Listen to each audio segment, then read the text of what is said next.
Ekalidiko galokinte. 다 나의 녹송 산뜻무베 보다 스토리마 조소바레 디네 댄서비마 자타가로 웨이산드라 자타베 피바레 시시롱가 디위 민지 우초데 세두트야 비마 센지 멘다 소레 멘다 다바슈에 두하 푸서디 멘드미네 레타피 디난고 우초데 푸서디 미페아지하 시부아가 수동케 부레벳 모이사그레가ခနာကိုမှစန္ဒကူရဲ့နတင်းထန်နေသူပါဖုစတီမီဖျားကြီးမှာသားတော်တစ်ပါးဖွားမိတယ်အဲ့ဒီသားတော်လေးကမွေးတဲ့နေ့မှာပဲအမေလူစရာရှိရင်လူပါရစေလူပြောပြီးအလူအတွက်ပိတ်ဆန်တောင်းခဲ့တယ်မင်းသားလေးကိုဝေတန္တရာလူအမိပေးခဲ့ပြီးသူဟာဘုရားအလောင်းတော်ပဲဖြစ်တယ်ဝေတန္တရာမင်းသားဟာငယ်စဉ်ကလေးကအလူအတန်းရက်ရော်လွန်းလို့တပီလုံးကချစ်ခင်ကြတယ်သူဟာမြို့တကားတိုင်းမှာအလူမန္တကီရီဆောက်ပြီးစင်ရသားယဟန်တန်ကလမ်းသွားလမ်းလာတွေကိုနေ့စဉ်မပြတ်အလှူပေးခဲ့တယ်။တနေ့မှာအိမ်နီးချင်းနိုင်ငံဖြစ်တဲ့ကာလင်ကာတိုင်းမှာမိုးခေါင်ပြီးငတ်မွတ်ခေါင်ပါမှုကြီးစိုက်နေတယ်။အဲ့ဒီတိုင်းကပွန်နာတွေဟာဝေတန္တရာမင်းစီကိုလာပြီးကကူနီးတောင်းကြတယ်။သူတို့က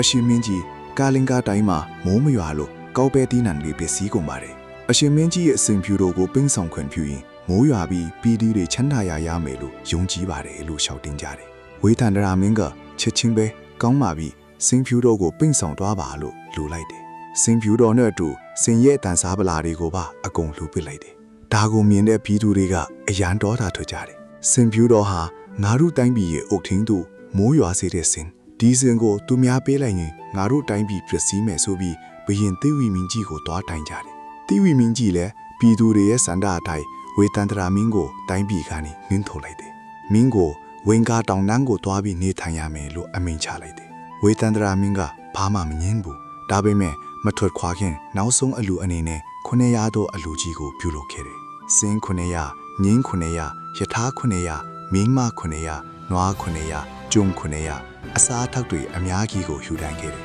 ပြီးတော့မတ်ဒီဒေဝီမိဖုရားနဲ့သားတော်စာလီသမီးတော်ကနာစီနာတို့ကိုခေါ်ပြီးယထာတစည်းနဲ့တော်တဲကိုထွက်လာခဲ့တယ်လမ်းမှာပွန်နာလီကယထာကိုလာတောင်းတော့ယထာကိုလှူလိုက်တယ်မြင်းတွေကိုလာတောင်းတော့မြင်းတွေကိုလှူလိုက်တယ်နောက်ဆုံးသူတို့မိသားစုဟာခြေချင်းလျှောက်တီးတော်တွေကိုခီးဆက်ခဲ့ရတယ်တားတော်နဲ့သမီးတော်ကိုမက်တီဒေဝီကတလဲစီပို့ပြီးဝေတန္တရာမင်းကလမ်းပြပေးခဲ့တယ်နောက်ဆုံးဝင်းကအတောင်တန်းကိုရောက်သွားတယ်အဲ့ဒီမှာတကြားမင်းကသူတို့အတွက်ကြောင်းတင်ခန်းတစ်လုံးဖန်ဆင်းပေးထားတယ်သူတို့မိသားစုဟာအဲ့ဒီမှာရသေးလိုနေထိုင်ကြတယ်မက်တီဒေဝီကတောထဲမှာတတိဝက်လန်လွေထွားရှာပြီးဝေတန္တရာမင်းကကြောင်းတင်ခန်းမှာကလေးတွေကိုစောင့်ရှောက်တယ်ဒီအချိန်မှာဇူးစကားဆိုတဲ့ပွန်နာအိုကြီးတယောက်ဟာငယ်ရွယ်လာပါတဲ့မိန်းမတယောက်ကိုရထားတယ်ဒါပေမဲ့သူ့မိန်းမကပွန်နာအိုကြီးကောင်မုန်းတယ်ရွာထဲကလူတွေက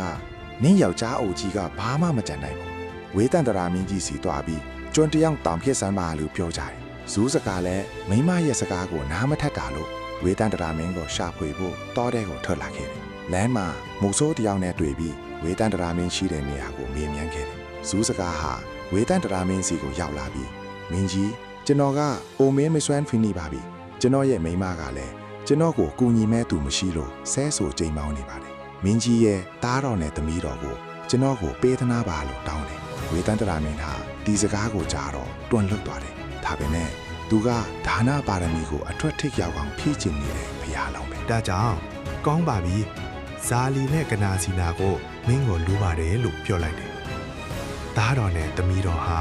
ကြောင်းလန့်တကြားနဲ့ရေလံထဲမှာပုန်းနေကြတယ်။ဒါပေမဲ့ဝေတန္တရာမင်းကသူတို့ကိုခေါ်ထုတ်ပြီးဇူဇူကားကိုအပ်လိုက်တယ်။ဇူဇူကားကကလေးတွေကိုຫນွယ်ကျိုးနဲ့တုံနှောင်ပြီးဆွဲခေါ်သွားတယ်။လမ်းမှာရိုက်ပုတ်မြင်ပန်းတယ်။ဒါကိုဝေတန္တရာမင်းကမြင်နေပေမဲ့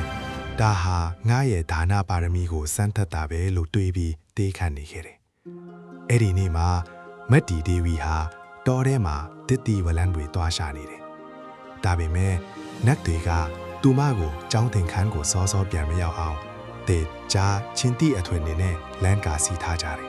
။ညနေဆောင်မှာကြောင်းတင်ခန်းကိုပြန်ရောက်လာတော့တားတော်သမီးတော်ကိုမတွေ့ရဘူး။အနားမှာသူတို့ရဲ့ခြေရာတွေကိုရှာကြည့်တော့